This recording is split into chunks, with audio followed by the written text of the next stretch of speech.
Hello ಗೆಳೆಯರೇ, ನಮಸ್ಕಾರ. ಈ ಹೂವಿನ ಹೆಸರು ಅನಂತ ಪದ್ಮನಾಭ ಪುಷ್ಪ ಅಂತ.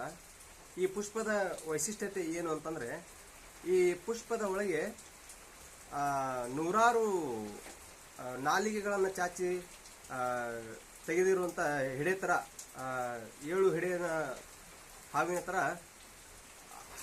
ಇಲ್ಲಿ ನೋಡಿ ಆಸನ ಕೂಡ ಇದೆ. ಹೆಡೆಯ ಕೆಳಗಡೆ ಆಸನ ಥರ ಇದೆ, ಅಂದರೆ ವಿಷ್ಣು ಮಲಗಿರುವಂಥ ಆಸನ ಥರ ಇದೆ.